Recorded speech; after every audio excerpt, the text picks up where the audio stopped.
is this? What? It's Crazy Coat Day. Wow. Nice. It's not every day I look this good, I have to say, Emma, but when it's Crazy Coat Day, you gotta go. Well played. Right?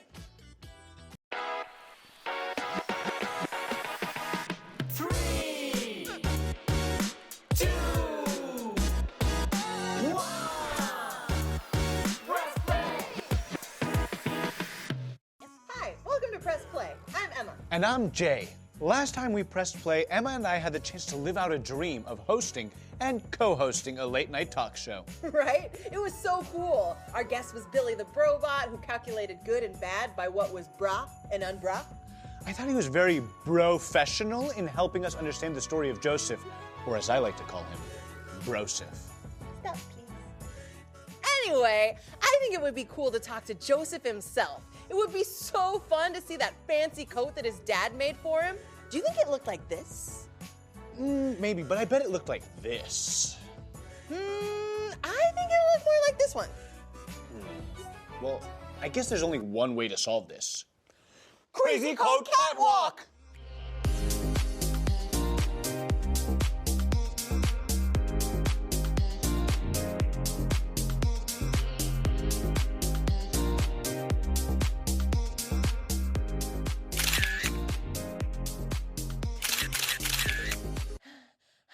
That was fun, but I think there's another way to find out what Joseph's coat was actually like.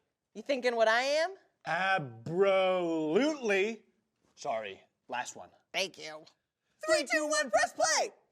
Bro! Good evening, wonderful audience. Our guest tonight you might recognize as one of the most fashionable Bible characters of all time. Everyone, please welcome Joseph!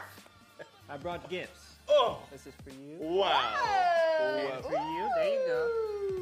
Oh, wow. Thank you so much for being with us, Joseph. You're welcome. You look great. Love your outfit. Thank you, thank you. This is from my new clothing line I have coming out. It's called Technicolor. Ooh, wow. Fantastic. What is the inspiration behind the clothes you make? Ooh, well, I wanted to make clothing specifically for all kids out there who are their parents' favorite and want their siblings to know it. That's a very specific audience. And you have a book coming out, correct? That's correct. It's called Daddy's Fave, My Side of the Story. Wow, sounds like a good read. Could you give us a little preview? Yes, please. Oh, Sure. We have a copy right here. Oh, sweet. Officially, I have to tell you that you can read the story in the book of Genesis, chapters 39 through 41.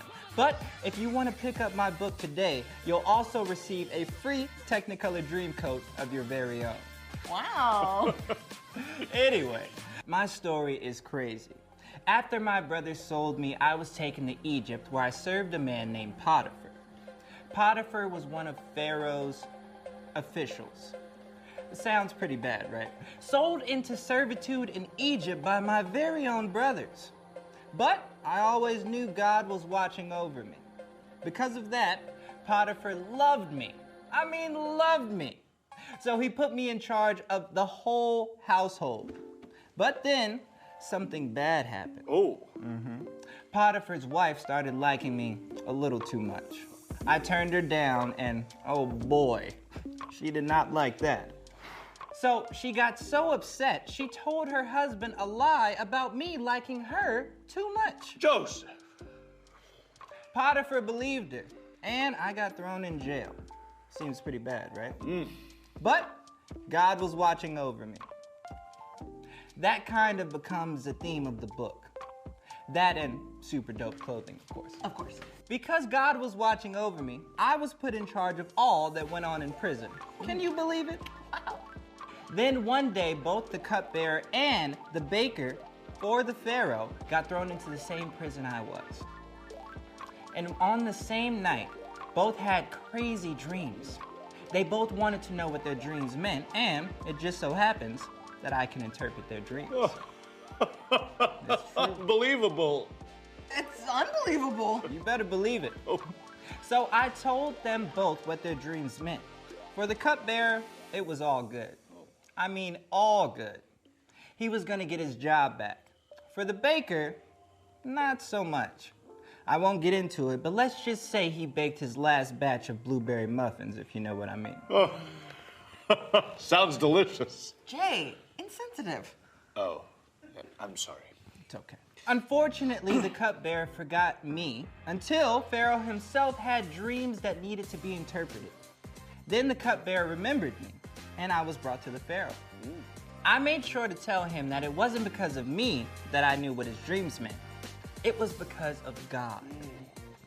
I told Pharaoh that his dreams meant there would be 7 years abundance. That means a lot of food. Ooh, preach. And 7 years after, a famine. That means no food. Don't preach. Because I told Pharaoh what his dreams meant, Egypt would prosper even in a famine. Because God was watching over the whole situation, Pharaoh loved me and put me in charge of basically all of Egypt. Whoa. You know, maybe instead of Daddy's Fave, my side of the story, I should have named my book, God Watches Over Us. Oh, well, you know what that means, folks. That's all the time we have for today. Give it up for Joseph! He's a pretty cool dude. Check out his book, which he will hopefully be changing the name of to God Watches Over Us. Time for the secret handshake. Bye-bye, folks. Fantastic, fantastic. What's up, Jay? Oh, nothing. I just miss our crazy coats. Let me see. Nah. Let me try. Wait. Hello? How did you? All right.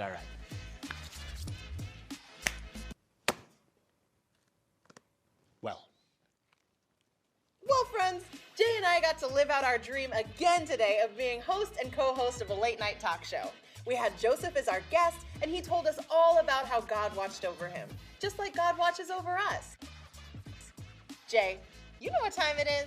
Time to drop the verse. Oh, it's time to drop the verse. It's time to drop the verse. Here we go.